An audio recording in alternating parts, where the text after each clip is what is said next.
à Magali, docteur Magali Briand, donc qui un itinéraire un peu spécifique et qui fait que vous êtes tombé aussi dans ce qu'étaient les questions d'aide et de soutien psychologique à la fois aux salariés, j'allais dire globalement des deux côtés de façon tout à fait importante. Donc Magali s'occupe dirige pilote l'hôpital de jour psychiatrique sur la dimension psy de la clinique Mon Repos Écully, et elle est aussi au sein du groupe Ramsay Santé, directrice en charge de la santé et de la dictologie. Alors pas directrice, bon enfin on s'en fout. C'est une belle promotion là. Pas grave. Pardon. Enfin bref, pilote comme ça, pilote. Ce qui compte, comme dirait l'autre, ce qui compte c'est les rôles, c'est pas les fonctions. Donc voilà, Magali, c'est à vous. Pour reprendre les termes, j'accompagne la direction de la santé mentale du groupe Ramsay sur ces problématiques-là, justement.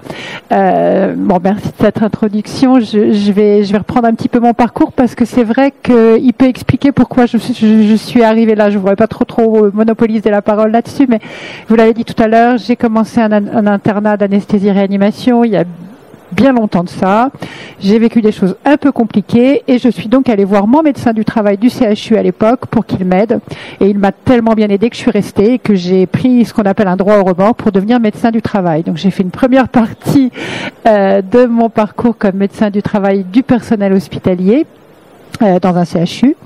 Et puis j'ai eu envie après, parce que c'est vrai qu'en santé au travail, du personnel hospitalier, on a quand même beaucoup de problématiques de santé mentale, ou en tout cas c'était peut-être ce qui m'intéressait, je sais pas. Donc j'ai bifurqué, j'ai repris un cursus pour devenir psychiatre et addictologue.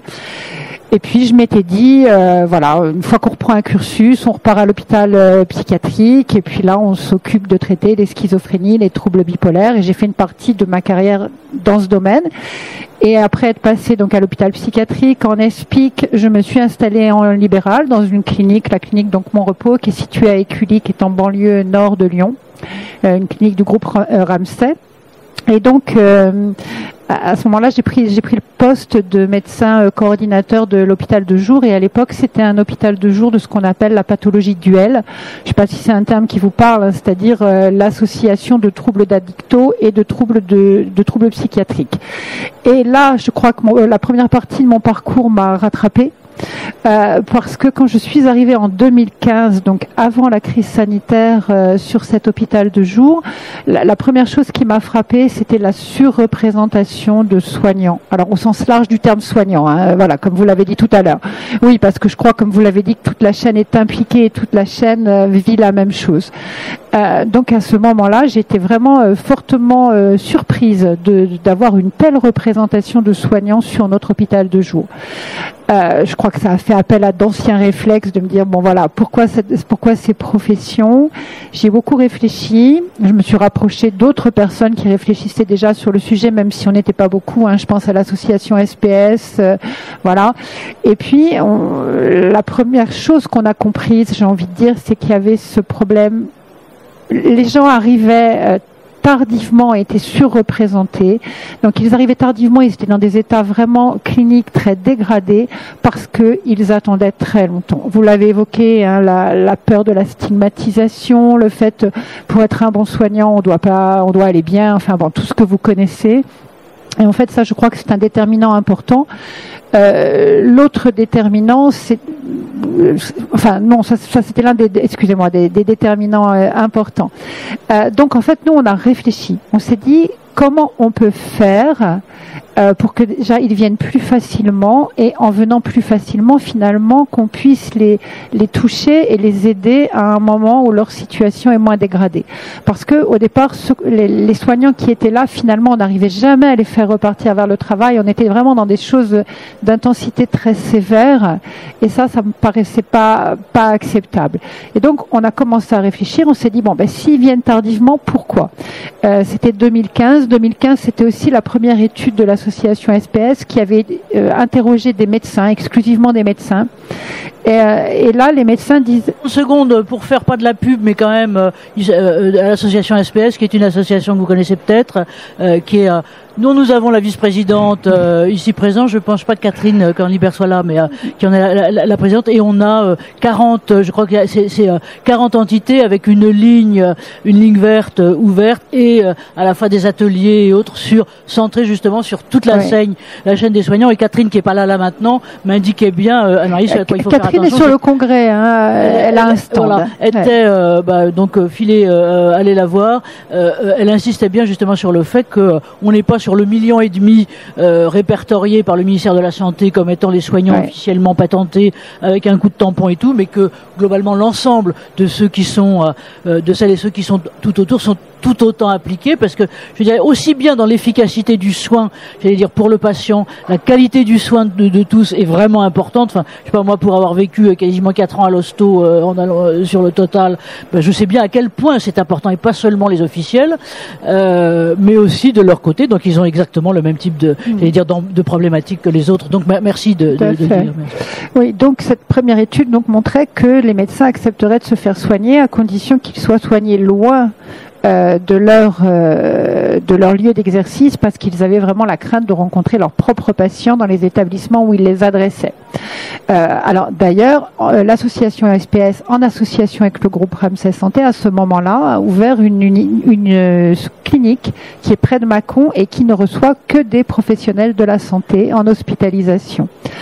Et puis, donc on a donc, comme je disais, travaillé à rendre plus facilement accessible ce soin. C'est-à-dire que les gens viennent, ils n'ont pas besoin d'être adressés par un médecin traitant, parce que souvent ils en ont pas.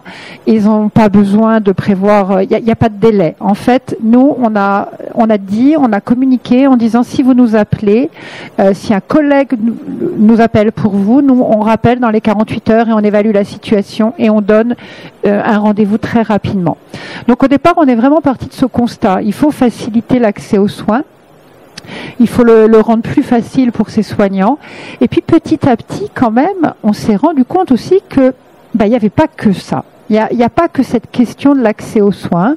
Certes, c'est très important, mais on s'est rendu compte aussi qu'il y avait des besoins vraiment spécifiques en termes de santé mentale chez les soignants. Donc, au fil du temps, parce que maintenant, notre unité, elle a ouvert en 2018, c'est un hôpital de jour. Depuis 2018, on essaye d'affiner et d'approfondir, de travailler la connaissance autour des besoins spécifiques des soignants. Quels sont-ils? Alors, on remarque avec nos patients accueillis qu'on a des profils quand même. Alors, voilà. Alors, je le dis, je le répète souvent quand je communique, c'est très important. Il ne faut pas penser uniquement cette problématique en termes individuels. C'est bien sûr l'association entre une exposition professionnelle, entre une organisation professionnelle et des composantes individuelles. Il y a une étude qui était sortie en 2016 de Jean-Pierre Ollier, psychiatre, et de Légeron, que vous connaissez, j'imagine, qui montrait que c'était à peu près la responsabilité au niveau des troubles de santé mentale, c'était à peu près du 50-50. 50% liés à l'organisationnel et aux contraintes professionnelles, 50% liés à certaines prédispositions individuelles. Moi je suis psychiatre, donc je m'intéresse moins à l'organisation. Alors c'est pas vrai, je ne m'y intéresse pas moins, mais j'interagis moins avec l'organisation de travail. Mais en revanche, je travaille davantage sur la dimension individuelle. Et donc sur cette dimension individuelle, on a observé qu'il y avait des caractéristiques communes. En fait, je vous l'ai pas dit, mais on a développé cette unité en très grande collaboration avec les médecins du travail de la région lyonnaise. Et alors Lyon étant le Rhône étant un tout petit département, on travaille beaucoup avec les départements limitrophes.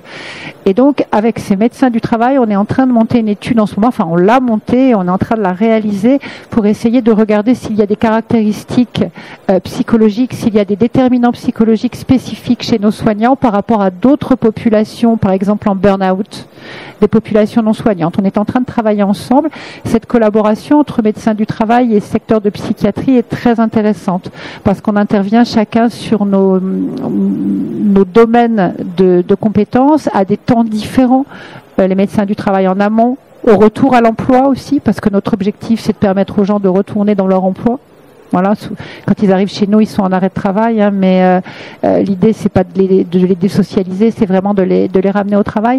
Donc voilà. Donc nous, au fil du temps, on essaye de travailler sur ces déterminant. Alors l'intérêt est double à mon avis. Le premier intérêt pour nous en tant qu'intervenant et en tant qu'offreur de soins, eh bien c'est de pouvoir proposer un soin le plus pertinent possible, le plus ciblé possible. Et comme je le disais tout à l'heure, l'expérience maintenant, parce qu'on est bientôt à 6 ans d'expérience, l'expérience nous montre que ok, il y a cette question de la peur de la stigmatisation, mais qu'il n'y a pas que ça. Il y a, je vous le dis, cette étude est en train d'essayer de le montrer, des déterminants psychologiques particuliers. On ne choisit pas pour rien d'aller faire, je ne sais plus laquelle d'entre vous a parlé de vocation, mais on ne choisit pas pour rien d'aller faire du soin. Ça répond à un besoin de l'individu et ce besoin, il est en lien avec son propre parcours. Et ça, voilà, il faut qu'on arrive à travailler là-dessus.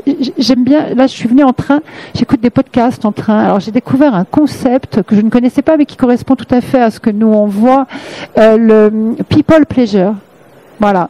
Et en fait, nous, alors on appelle pas ça, enfin moi j'appelle pas ça comme ça, mais effectivement il y a, moi dans ma théorisation je vais appeler ça plus des schémas précoces, inadaptés qui vont favoriser l'accès aux soins, mais qui vont aussi favoriser l'épuisement professionnel du soignant. Voilà. Je sais plus où j'en étais. Je vous disais quoi? Moi, je vous profiter, pardon. Juste, hop, crac. j'ai oublié encore après. Alors, votre idée, puis je vous pose une question après sur si vous pouviez nous prendre un exemple, j'allais dire d'un anonymisé bien sûr, mais d'un patient ou autre que vous trouvez très exemplaire et sur le biais de maintien en emploi et sur le biais, j'allais dire encore une fois, de la relation au travail. Si possible récupérer, mais si ça n'a pas marché, aussi, voilà. Donc, moi, c'est des exemples, pardon, je suis né le jour de Saint-Thomas. Ok, je vais juste terminer. Je disais, pour moi, le deuxième intérêt, c'est aussi de pouvoir reboucler sur la prévention. Parce que si on arrive à repérer des déterminants spécifiques, on pourra proposer des programmes de prévention aussi spécifiques. Voilà, je vais répondre à votre question. Donc, si j'ai bien compris, vous voulez que je vous cite un exemple de parcours de patient ? Vu du côté à la fois de la personne, hein, donc qui a été en demande chez vous, et vu après du côté de la structure finalement, d'où elle est issue et où elle est retournée, voilà, comment ça s'est passé, quels en sont les bénéfices? Oh là là, faut que j'en trouve un parce que j'en ai beaucoup. Donc Amsterdam. Oui, bon, alors, je vais pas citer un cas, je vais faire un petit résumé des cas. C'est vrai que souvent, donc nous, je vous disais tout à l'heure, on reçoit des gens en situation d'épuisement professionnel, souvent compliqués de dépression. On reçoit aussi des troubles de stress post-traumatique, hein, la fermeture, j'en ai eu beaucoup aussi. Voilà. Et donc, on va accueillir ces personnes complètement en vrac, vous imaginez bien, avec une très très grande labilité émotionnelle, enfin bon voilà, des gens qui n'arrivent plus à rien, qui ne peuvent plus travailler. Donc ils vont suivre notre parcours. C'est vrai que dans notre parcours, c'est un parcours par étapes. Donc il y a bien évidemment au départ une étape d'apaisement émotionnel, parce que c'est tout ce que les gens sont en capacité de faire. Par la suite, on va avoir une démarche un petit peu plus psychoéducative. Ça, c'est le deuxième palier de notre parcours, pour que la personne puisse comprendre ce qui lui arrive. Je crois que ça, c'est fondamental. C'est ce qu'on appelle l'empowerment, hein, redonner la main aux gens sur ce qui leur arrive. Je crois que ça, c'est vraiment très, très important. Donc, cette démarche psychoéducative, elle est là. Et elle permet aussi aux gens de repérer comment ça s'est passé pour eux. Qu'est-ce qui s'est passé pour eux? Comment ils en sont arrivés là? Comment il y a eu des interactions entre le professionnel et le personnel? Alors, l'exemple que j'aime bien citer, parce que c'est quelque chose qu'on retrouve très très fréquemment, c'est par exemple l'infirmière, c'est le soignant qui va toujours être corvéable à merci, j'ai envie de dire, parce qu'il a besoin de faire plaisir à l'autre, parce qu'il aime le travail bien fait, donc je cite souvent l'exemple de l'infirmière qu'on appelle le dimanche matin. Hein. Moi, je dis toujours, j'ai une cadre de santé dans mon unité qui est extrêmement bienveillante. Mais le dimanche matin, à 6 heures du matin, quand on l'appelle en disant que l'infirmière ne viendra pas, elle prend sa liste de remplaçants et voilà, elle va toujours appeler celle qu'elle sait qui va dire oui, ou celui qui va dire oui. Alors, je dis celle parce qu'il y a quand même une belle représentation de femmes dans notre file active. Mais voilà. Et donc, cette personne qui va dire oui, compte tenu de la pénurie de personnel actuellement, elle va être extrêmement sollicitée tous les dimanches matins. Et c'est comme ça qu'on arrive, parce que là je suis un petit peu caricaturale, mais qu'on arrive à des situations d'épuisement professionnel qui, derrière, parce qu'on attend très longtemps, parce qu'effectivement, vous l'avez bien dit, on n'ose pas aller demander, on n'est pas légitime, on voit tellement de choses plus compliquées, voilà, et on arrive à des gens qui arrivent dans des situations de dépression sévère dans notre établissement. Donc on va continuer notre parcours. Il y a 5 étapes dans notre parcours, et c'est vrai qu'à la fin, on travaille en relation avec les médecins du travail, parce que dès qu'on sent que la personne va mieux, commence à repenser le travail sans que ce soit trop anxiogène, parce qu'il y a toute une période où on n'en parle même pas tellement c'est anxiogène. À ce moment-là, on va donc soit solliciter le médecin du travail, soit aussi travailler avec des associations qui font du coaching pour aider au retour à l'emploi. Parce que sur nos statistiques à peu près à la louche, on a un tiers de personnes qui arrêtent leur métier de soignant, un tiers de personnes qui retournent sur leur ancien poste et un tiers de personnes qui gardent qui continuent leur métier de soignant mais sur un autre établissement ou avec un autre mode d'exercice. Voilà. Vous me posiez la question de comment ça se passe après. Alors après, on continue à les suivre parce que je crois que c'est extrêmement important, parce que ce que je dis à mes patients, c'est que effectivement, quand ils retournent au travail, eux, ils ont bougé, eux, ils ont compris comment ils fonctionnaient, ils ont repris du pouvoir d'agir, on va dire en français, sur leur comportement, mais pas leur institution. Et leur institution, elle garde l'idée que c'est eux qu'on peut appeler le matin à 6 heures quand on a besoin d'un remplaçant.